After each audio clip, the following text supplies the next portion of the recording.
Bonjour à toutes et à tous et bienvenue dans votre édition du journal de l'économie. D'abord, les titres. Que se passe-t-il dans les stations-service au Togo? Les produits pétroliers servis à la pompe respectent-ils les normes? Le point complet de la situation à suivre dès le début de cette édition. Aussi, dans l'actualité économique, les échos de la célébration du 8 mars à l'Office togolais de recettes OTR. Puis nous parlerons en dernière position du cacao en RD Congo. Bienvenue à tous et voici le journal. C'est une information qui fait grand bruit chez les consommateurs. La mesure du carburant servi dans les stations-service ne respecte pas les normes. Informées de la situation, l'Association togolaise de la métrologie et la Haute Autorité de la qualité ont fait une descente inopinée sur le terrain. Et voici ce qu'il en ressort. Il faut dire que par rapport au constat sur le terrain, Oui. par nos équipes techniques, y compris moi-même, après certaines descentes inopinées, il s'est révélé quand même au niveau de certaines stations, il y a certains distributeurs qui ne sont pas conformes. Ok.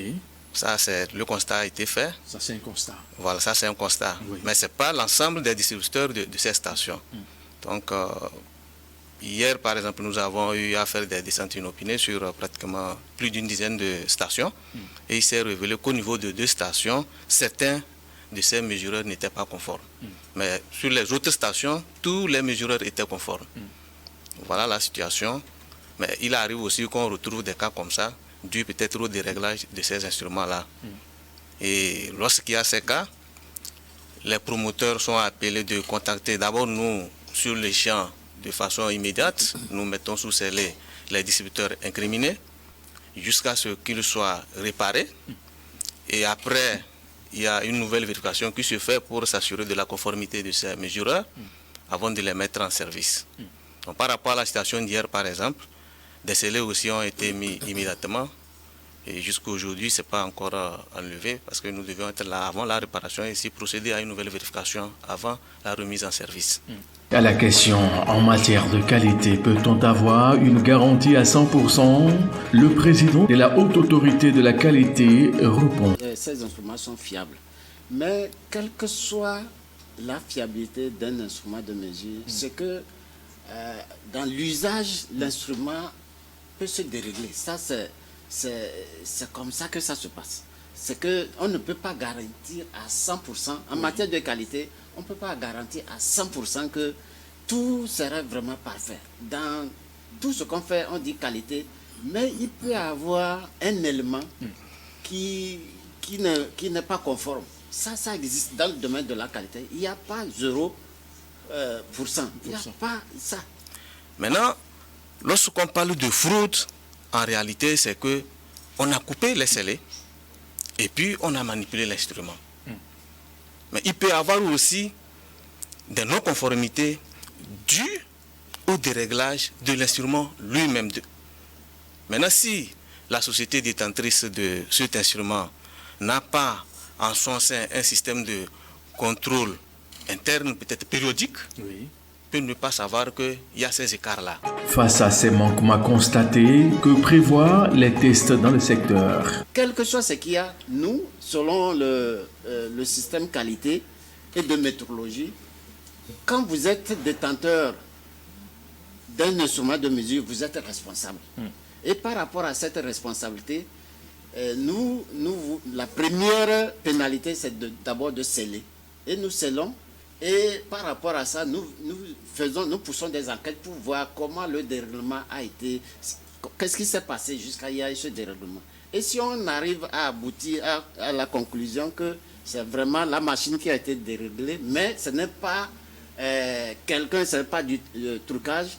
Bon, de toute façon, comme nous parlons de la responsabilité, on amende le détenteur de l'instrument de mesure. Et c'est ce qui va se passer avec les stations que nous avons incriminées hier, lors des visites. Occasion pour les instances de contrôle d'inviter tous les consommateurs à dénoncer tout manquement auprès des associations comme la LCT ou ATC qui œuvrent dans le domaine. Autre point de l'actualité, c'est la célébration de la journée du 8 mars consacrée aux droits des femmes. Au Togo et partout ailleurs dans le monde, l'Office togolais des recettes n'était pas en marge. Elles sont des milliers à avoir répondu à l'appel de l'Association des femmes de l'Office togolais des recettes OTR, un panel pour commémorer la Journée internationale des femmes à Lomé. L'apport du personnel féminin à la réalisation des objectifs de l'Office togolais des recettes. Ce choix a été judicieux, d'autant plus que aujourd'hui l'Office togolais des recettes a eu 10 ans. Donc, de 10 ans aujourd'hui, nous sommes passés d'une directrice, aujourd'hui on a 4 directrices au poste.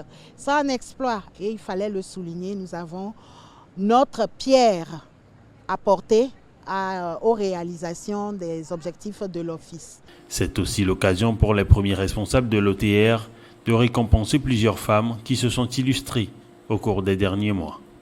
Ça donne de la joie de savoir qu'il y a des gens qui t'observent, qui voient comment tu travailles et que par ce prix, moi-même, je suis convaincue d'une certaine manière que mon travail, le travail que je fais, a été reconnu. Comme à l'OTR, plusieurs entités marquent chaque année à travers le monde et au Togo la Journée internationale des femmes, officialisée en 1977 par l'Organisation des Nations Unies.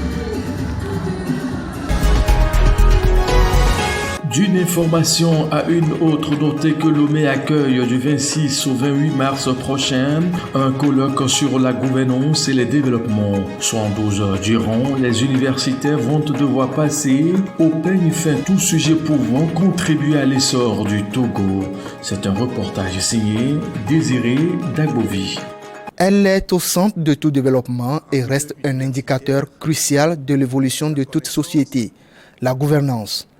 Afin d'accompagner les premiers responsables dans leur mission, celle d'instaurer une gouvernance plus inclusive et transparente, les universitaires décident de se retrouver dans un colloque.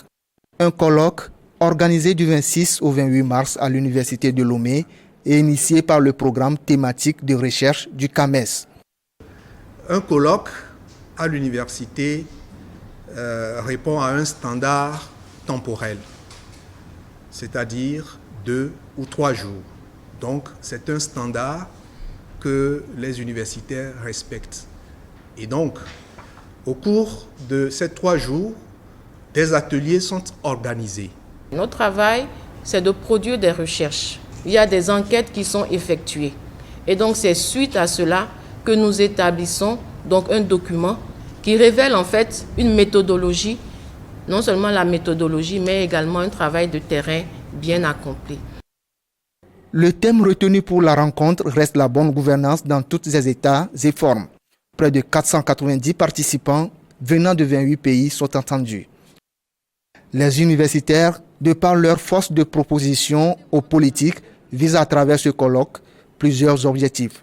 Après ce colloque plutôt, nous allons rédiger les actes de colloque. Et ce sont ces actes de colloque-là qui seront transmis aux différents partis en question pour pouvoir être utilisés en fonction de leurs besoins. Parce qu'il ne faut pas oublier aussi que l'objectif du PTRGD, c'est de marquer sa contribution à la stratégie donc, du développement du CAMES en termes de gouvernance dans les pays africains. Et l'autre objectif également, c'est de mutualiser les forces en présence. Vous avez des chercheurs qui seront présents, vous avez des décideurs qui seront présents. Comment est-ce qu'il faut travailler ensemble pour pouvoir arriver à trouver des solutions idoines pour nos différents problèmes que nous vivons dans la plupart donc, des États africains. Les programmes thématiques de recherche du CAMES ont été institués en 2013 par la 30e Conseil du Conseil des ministres dans le but de mettre en place des réseaux de chercheurs multi-pays capables d'œuvrer ensemble pour résoudre des problèmes qui se posent à la société au plan national et international. Direction l'est de la RD Congo où le cacao très rentable devient une pomme des discordes entre les groupes armés. Qu'en est-il réellement? Précision avec Zira Alpha. Une plantation de cacao qui s'étend à perte de vue. Et chaque jour, Judith Kaindo parcourt plusieurs kilomètres pour se rendre ici, malgré la peur due aux violences armées. Nous cultivons nos champs avec la crainte d'être massacrés car le cacao est très convoité, que ce soit par les rebelles ou même par nos soldats. Ils veulent tous du cacao.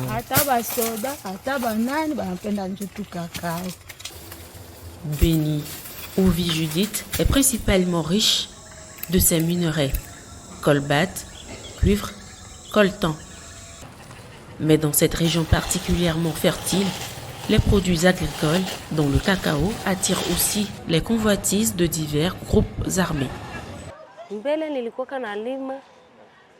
Auparavant, je cultivais, mais aujourd'hui, je ne le fais plus à cause des tueries qui se passent tous les jours dans les champs. Cela fait qu'on commence à avoir peur d'aller au champ et c'est pourquoi certains ont abandonné leurs champs pour venir travailler ici en ville afin de nourrir nos enfants.